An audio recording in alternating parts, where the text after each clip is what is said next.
querido irmão, querida irmã,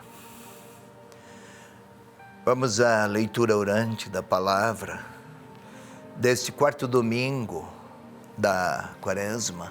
E o texto melhor, a palavra do Evangelho a ser proclamada neste quarto domingo é João capítulo 3, versículos 14 a 21. Aqui vamos nos servir de alguns versículos apenas que narram um diálogo que se estendeu por muitos outros versículos mais de Jesus com Nicodemos.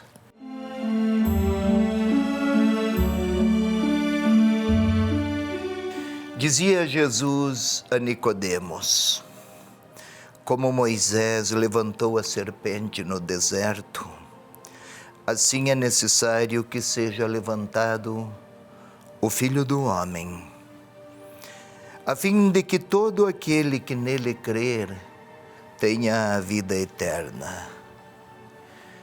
Pois Deus amou tanto o mundo, que entregou o seu Filho único, para que todo aquele que nele crer não pereça, mas tenha a vida eterna. Pois Deus não enviou o seu Filho ao mundo para julgar o mundo, mas para que o mundo seja salvo por ele. Quem nele crê não é julgado. Quem não crê já está julgado, porque não creu no nome do Filho único de Deus. Este é o julgamento. A luz veio ao mundo, mas os homens preferiram as trevas à luz, porque suas obras eram más. Pois quem faz o mal odeia a luz e não vem à luz, para que suas obras não sejam demonstradas como culpáveis.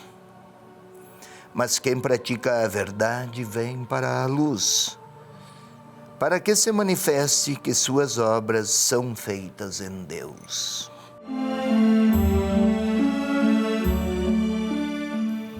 É um diálogo, meu irmão, minha irmã, marcado por muita reflexão teológica. Não esqueçamos, o Evangelho de João foi escrito em torno dos anos 95 depois de Cristo. Ponhamos aí que Jesus sua morte e ressurreição tenha sido lá pelos anos 36 a 37. Normalmente dizemos 33, mas as observações especializadas hoje apontam 37. Até o ano 95, são 50 e tantos anos. 53 a 54 anos depois. Já não é apenas, já não se fala, ou não se narram, ou não, melhor ainda, não se descrevem apenas fatos acontecidos e o que Jesus fez, falou para um e que outro respondeu. E os debates descritos. Já há uma densa teologia de fundo e se apresenta a história de Jesus com critérios teológicos. É a mesma coisa que a mãe fala de uma criança a partir do amor que a mãe tem pela criança. Da mesma criança vai falar o pedagogo ou a pedagoga, vai destacar outras características menos evidenciadas pela mãe. Ou o pediatra vai destacar daquela criança questões de saúde. Cada um que olha para a mesma criança tem enfoques distintos. Aqui, o evangelista interpreta o fato de Jesus, sua história e seus diálogos a partir de significações teológicas. Tudo isso para contextualizar o que vamos tentaremos explicar agora. Pois bem, como Moisés levantou a serpente no deserto, assim também será levantado o Filho do Homem. Do que está falando? Parece um assunto quase estranho. Vamos recordar. Nicodemos é um homem que procurou Jesus à noite. Não está dito aqui no texto de hoje, mas alguns versículos antes, sim. À noite. Não é apenas tempo no qual falta luz, está escuro. Não havia energia elétrica à época. A noite é o tempo do rabino, como era Nicodemos, recolher-se para pensar e para estudar ou para orar. Jesus, vemos nos evangelhos que vez por outra se retira à noite ou de madrugada para orar. Os rabinos faziam para estudar. Nicodemos quer conhecer, quer compreender quem é Jesus. E ele está a explicar. E Jesus retoma um fato do Êxodo. O povo se rebelara contra Moisés. No deserto, à época, mas hoje também, há um tipo de serpente que se esconde debaixo do cascalho ou da areia, fica só com a cabeça para fora, durante o dia. São muito venenosas. Se picarem, é quase certa a morte. O povo de Israel experimentara também dessas situações. Na rebelião à vida, Moisés, há todo um relato aqui marcado também por muita compreensão mágica. Moisés mandou elevar sobre um poste uma destas serpentes para que o povo, ao olhar, tomasse consciência qual era o motivo da sua desgraça: a rebelião contra Deus. Agora o evangelista faz a teologia. Jesus já morrera, já fora crucificado, também já ressuscitara. Havia 55 anos aproximadamente que isso acontecera. Está interpretando teologicamente, não falando propriamente a Nicodemos, mas falando ao leitor de 55 anos depois. E o que fala? Assim como Moisés levantou a serpente a causa do sofrimento daquele povo, é necessário que o Filho do Homem seja levantado. Agora não é por a causa do sofrimento, mas é a causa da salvação.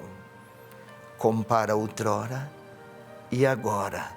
Outrora, sinal de pecado, a serpente. Agora, sinal de salvação. Jesus crucificado e ressuscitado, o Filho do Homem. E tudo isso seja levantado para que quem nele crer tenha a vida eterna. Quem crer em Jesus tenha a vida eterna. Eterno, na cultura ocidental, foi associado com um tempo que nunca se esvai, nunca se esgota e nunca acaba. Na tradição bíblica do quarto evangelho, eterna e eterno tem a vida do eterno. É uma maneira para falar de Deus.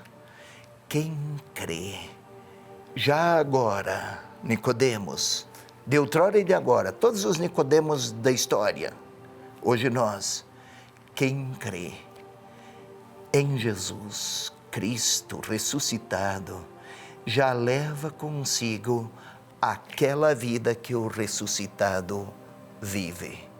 Venceu o pecado. A morte pode vencer sua corporeidade, corpo, mas não pode tirar a vida que vive o ressuscitado. É tempo de quaresma, é para isso. não é para dar respostas a um anseio secreto de uma vida corpórea que nunca se esgote. Não existe isso. Mas que nem a morte do corpo tem força para distanciar ou afastar de Deus. Por quê? Porque o amor de Deus pelo homem, pela humanidade. Mundo aqui é o mundo habitado, não é o universo, mundo criado, é o mundo habitado. E então, não veio para condenar, não veio para fazer o que ocorrera nos tempos de Moisés, veio para salvar, porque ama. E o tipo de palavra usada para amor, havia 3 ou 4 verbos para falar de amar naquele tempo. João usou um tipo de verbo que já naquela época fora esquecido, em grego agapao, que quer dizer amor incondicional. Havia termos para o amor erótico, para o amor à amizade, havia termos para o amor entre pessoas, havia termos para simpatias, havia diferentes verbos, mas para amor incondicional. Em português chamamos amor para todos estes sentidos. Lá, amor incondicional, absolutamente, sem nenhuma exigência de contrapartida, a mais genuína e totalizante das ofertas. Já pouco se usava naquela época esse verbo. O evangelista recorreu a ele para falar do modo como Deus ama a humanidade. Isto é, em outras palavras, ninguém pode nos separar de Deus. Nada e ninguém, a não ser que não queiramos nele crer. Mas daí não é que Deus nos julga, nós decidimos o destino de quem quer recusá-lo. O tempo da Quaresma é tempo para optar por ele e nele crer.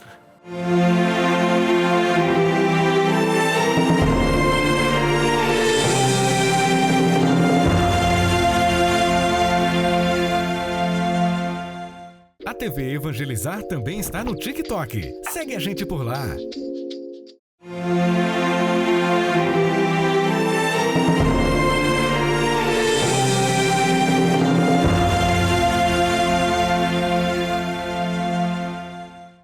Meu irmão, minha irmã, vamos agora à segunda parte da leitura orante. Ou agora a leitura orante. Agora vamos orar com a palavra. Antes ela era explicada.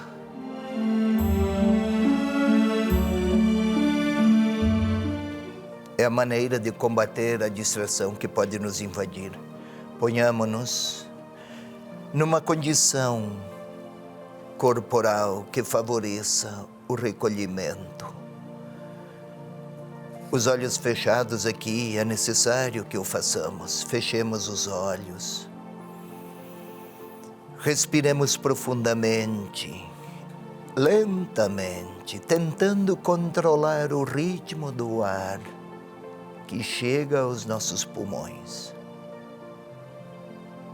Talvez até haja alguma ansiedade por encher logo os pulmões. Não o façamos. Vamos aos poucos, devagar. É para pacificar a interioridade. Lentamente, de maneira aquietada. Um corpo serenado predispõe a uma reflexão orante. Continuemos a respiração. E concentrados em nós mesmos, tentemos sentir o coração a bater em nosso peito. É preciso muita quietude e muita paz. E agora, o passo seguinte, vamos pedir ao Espírito de Deus, o Espírito Santo, para que venha orar conosco, ou que venha Ele orar em nós, como escreveu Paulo. Vinde, Espírito Santo, sois amor, sois a paz de Deus, sois a sua força. Vinde sustentar nossa interioridade, iluminar nossa inteligência, serenar os nossos ânimos. Vinde trazer a paz aos nossos sentimentos.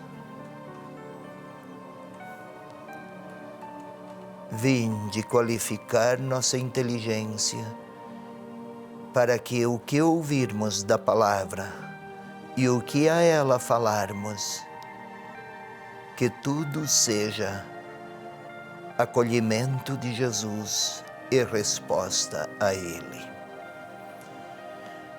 Glória ao Pai, ao Filho e ao Espírito Santo, como era no princípio, agora e sempre. Amém. Vamos a um segundo passo, um terceiro passo melhor. Agora vamos imaginar aquelas cenas. Aqui não são muitas, é Jesus que fala, mas sabemos. Nicodemos procurou o Senhor à noite. Tentemos imaginar uma cidade muito antiga, casas todas de pedra, ruas estreitas, tudo muito próximo. Nicodemos sabe onde está Jesus, lá em Jerusalém. Ele lembra que Jesus fizera a purificação do templo. Ele tomara conhecimento, talvez tivesse visto. Impressionou-se. Casa do meu Pai. Podemos vê-lo ser acolhido, bateu à porta e o Senhor lhe abre. E estão a conversar. E agora podemos ouvir o Senhor a lhe falar. Sentados à mesa e o Senhor lhe fala. Como Moisés levantou a semente no deserto, assim é necessário que seja levantado o Filho do Homem. É bem possível que Nicodemos não tenha compreendido muito. Talvez aquela sua fisionomia de quem desconhece tantos significados, ele nunca tinha ouvido falar daquele modo. Sabia do Filho do Homem, esperava o Messias, mas que o Filho do Homem seja levantado e associado a este Filho do Homem com a experiência do deserto, Moisés, que levantou a serpente. O povo tomou consciência do que o envenenava. Não era apenas a serpente. Fora a rebelião no passado, no tempo de Moisés. E agora está Nicodemos a ouvir, em vez de uma serpente que levava o povo a tomar consciência do mal que fizera. Aqui é contemplar a salvação que chega. Vamos um pouco mais. Além de levantar o Filho do Homem, que é a menção da cruz, que Nicodemos não está compreendendo. Também ouve, com surpresa, que o Filho do Homem, Deus o enviou como enviou seu Filho para salvar o mundo, não para julgar. O habitual para um bom rabino, honesto e reto como ele, era esperar que viesse o Filho do Homem, que punisse este Filho do Homem no julgamento os que não fossem fiéis e premiasse aqueles que tiverem guardado as regras da aliança. mas se amou tanto o mundo, surpreende. Sigamos um pouco mais. É para salvar o mundo, não apenas o povo de Israel. E ele continua a se perguntar, aquele homem sincero e honesto, perplexo. Quem pratica a verdade vem à luz, para que as suas obras sejam manifestas. Lá está aquele homem límpido, talvez transtornado e inquieto. Terá que rever suas posições. E agora ponhamos o nosso nome, ponhamos-nos no nosso lugar, no lugar de Simeão. Quem sabe temos tantos méritos e uma história tão honesta quanto Nicodemos. Mas o Senhor olha para mim como olhava para Nicodemos e está a dizer: como Moisés levantou a serpente no deserto, assim é necessário que seja levantado o Filho do Homem. Eu sei que se trata da cruz, do crucificado. Eram crucificados os malfeitores e os escravos. Um Filho de Deus, enviado para amar o mundo, morrer crucificado. Assim Nicodemos, também eu. Eu gostaria muito de ter uma lógica na relação com Deus que atendesse a mim, como aconteceu no tempo de Moisés. Eles foram envenenados por uma mentalidade egoísta, de triunfo, de conquistas, de domínios, de poder.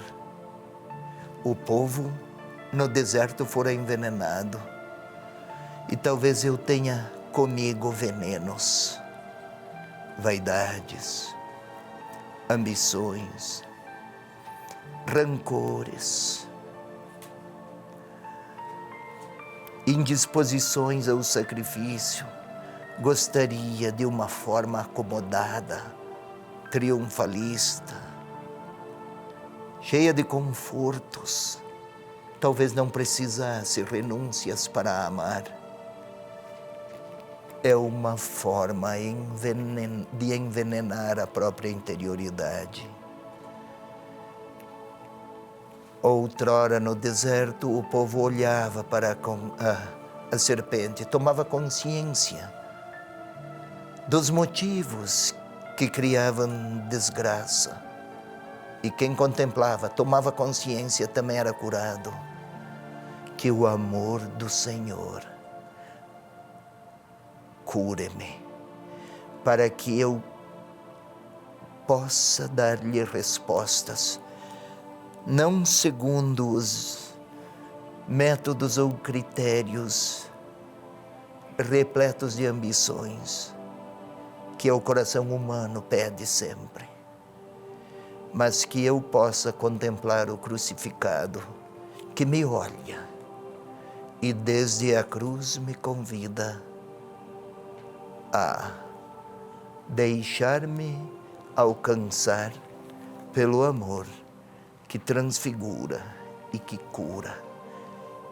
É hora de eu pedir ao Senhor, Ele desde a sua cruz, olhe-me, purifique-me e convide-me a aceitá-lo lá na cruz, como meio para segui-lo e participar da sua vitória.